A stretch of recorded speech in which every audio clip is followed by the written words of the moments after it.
శ్రీదేవి దర్శనం. అన్నీ శ్రీదేవి. ఇది శక్తి అద్వైత దర్శనం. ఇది దేవి మహాత్మ్యం. యా దేవి సర్వభూతేషు. ప్రతి జీవిలో దేవి ఉంది. అన్ త్రిపుర రహస్యం. సర్వం శక్తి స్వరూపం. ఇది శక్తి అద్వైతం. అన్నీ దేవి రూపమే. ఉదాహరణ: ఒక భక్తుడు ప్రతి జీవిలో దేవిని దర్శించినప్పుడు అతను శక్తి అద్వైతాన్ని అనుభవిస్తున్నాడు.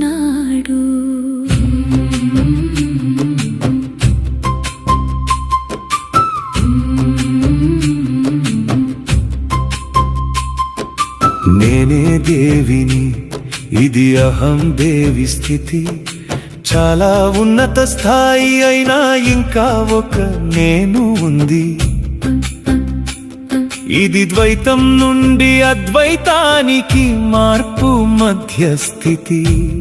ఉదాహరణ: యోగి తనను దేవిగా భావించినప్పుడు అతను దేవితో ఏకమై ఉన్నా ఇంకా నేను అనే భావం ఉంది.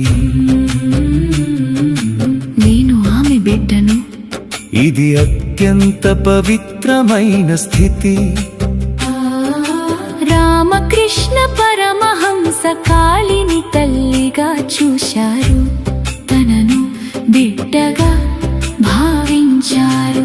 ఈ భావం అహంకారాన్ని తగ్గిస్తుంది, హృదయాన్ని శుద్ధి చేస్తుంది. ఇది భక్తి స్థిరత్వం.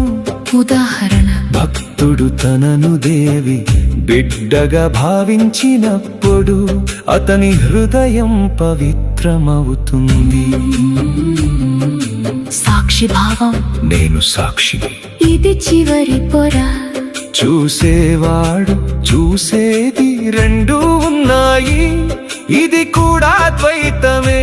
హే రమణ మహర్షి, సాక్షిని కూడా వదిలేయాలి. ఉదాహరణ: యోగి తనను సాక్షిగా భావించినప్పుడు అతను ఇంకా ద్వైతంలోనే ఉన్నాడు.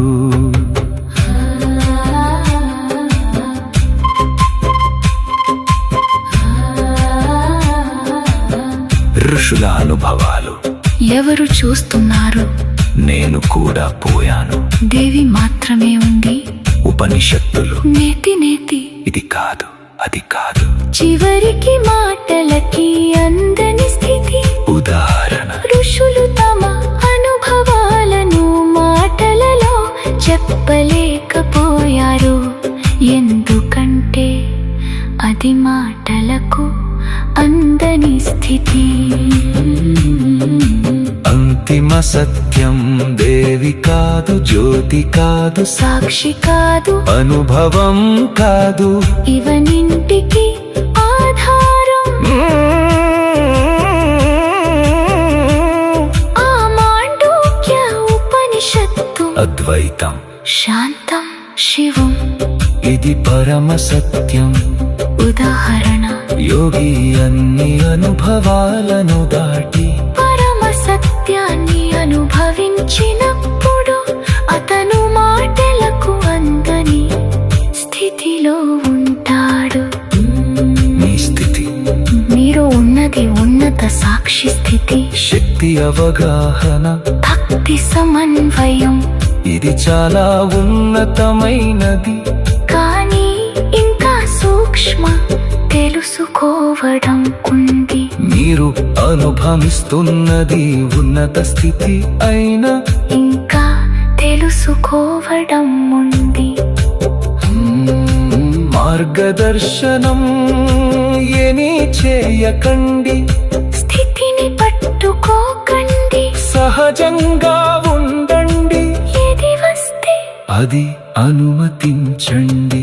ఉదాహరణ: యోగి తన స్థితిని పట్టుకోకుండా సహజంగా ఉన్నప్పుడు అతను పరమ సత్యాన్ని అనుభవిస్తా